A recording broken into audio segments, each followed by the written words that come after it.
Hi guys, and welcome back to DadBodGaming Reviews. We aim to bring you all the best news and the best reviews of the newest releases and even some nostalgic games. Not only that, but we will also be doing gaming tech reviews, whether it be in gaming pads, consoles or simple wires and battery packs. We'll buy it, test it and give you our honest opinion. Hi guys, and welcome back. We have some news for you today. Slightly Mad Studios, the company behind the very successful Project Cars series, has now ventured into the console gaming market of their own with something rather strange. It's called the Mad Box. Announced by CEO of Slightly Mad Studios, Ian Bell, just a few weeks back, the ambitious console is set to compete with the next generation of Xbox and PlayStation.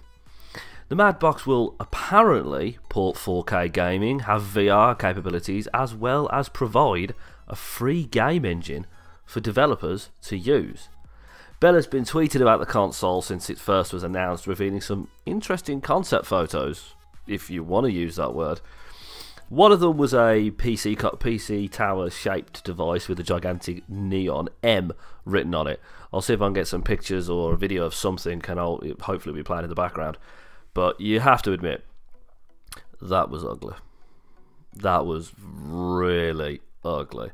But the second one, the newest picture, oh, that is gorgeous console, I have to admit. And they've actually got some game pads out as well. And the layout is very similar to an Xbox One layout. But look at the chunkiness of that controller. Apparently, it's Bluetooth synced to your phone and console. The touchscreen features are limitless. Apparently there's also touchscreen involved. Whereas one cool feature about the Mad Box controller is the extra paddles on the back, which allow for more dexterity and versatility when playing your favourite games. With the Xbox and PlayStation, you would typically have to pay a premium price for, obviously, the Elite controllers, which, I'll be honest, I don't like using, but personal preference. As the Mad Box has its sights set on competing with Sony and Microsoft, they are going to have to get their act together, as it's rumoured the next generation consoles could arrive as soon as next year. Now, the question to me is this console a gimmick? Is this truthful? I mean, this is being labelled as the PS5 and Xbox killer. This is literally being labelled as the next generation console killer. And just as Microsoft said with the Xbox One X, this apparently will be the most powerful console ever built. The problem I've got is Ian Bell and obviously the company behind him, Slightly Mad Studios. They seem to be acting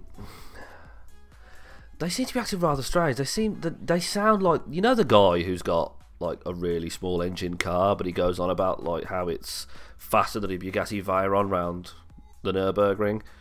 They kind of sound like that. Oh, this console can do 1,000,000 miles an hour and make you a coffee and do this and do that, and if you lick it in the right place, it'll enter warp speed.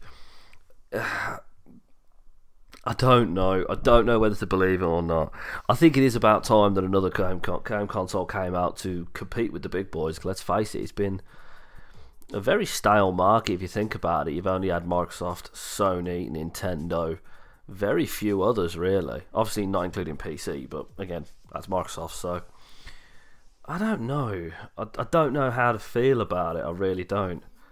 But they do say variety is the spice of life, so this does give me another console to look at and another console to judge when it comes out, I suppose, is the best words to say. But it is a gorgeous looking console. Apparently it changes colours. It's just, according to this, the colours can change according to the app game you're using. It's mad, but apparently it'll be out next year, as soon as March next year. This is going to be good. I mean, VR gaming at 60 frames per second? That would seriously outdo the Xbox 2, which is codenamed Scarlet, and the PS5. That would be interesting. But the problem is, game companies now have got so used to working with Xbox and PlayStation. How long is it going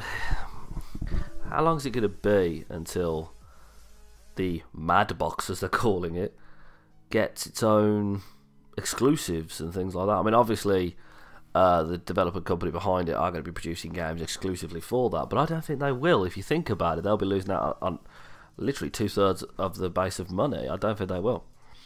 But yeah, this thing looks incredible. The controllers are not my cup of tea.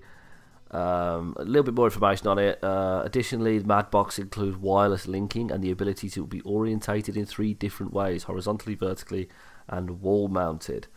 Customizable RGB lighting, angular console equipped with touch functionality. Apparently the Mad Box can talk to other Mad Boxes without having wires needed, so basically wireless. The problem is, if the Mad Box does end up looking like this and boasting these next generation console features, and as well as delivering on Slightly Mad Studios' promise of 4K gaming and 60 frames per second VR support, then you have no doubt in your mind that Sony and Microsoft would be shitting their pants, as this literally would seem to challenge PS5 and Xbox 2 bracket Scarlet bracket on literally every level. Naturally though, despite Slightly Mad Studios already reportedly having multiple investors already offering the required funding for them to complete the product, there is no clear launch date. Even though a lot of tweets have turned around and said 2019, there is obviously still a lot of work on the system to get it anywhere near that kind of launch date. One thing is for sure, with Mad Box looking to enter the gaming market, is it going to be good news for players? That's the question. Will it give us a better hardware and better software to play as a result, or I don't know, will it nosedive fall flat on his face?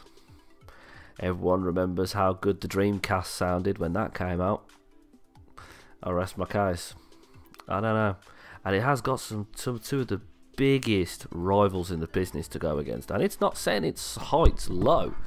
It's literally walked into the bar, picked the 2 biggest people, and it's about to punch them in the face. And we're going to see if it can hold its punches or if it's just going to get battered. Oh well, only time will tell, guys. But I hope you like the video. Again, you know what to do. Subscribe down below. Hit the like button. Hit that bell icon for get future notifications of all my future videos. And I'll hope to see you on the next one, people. Alright, bye.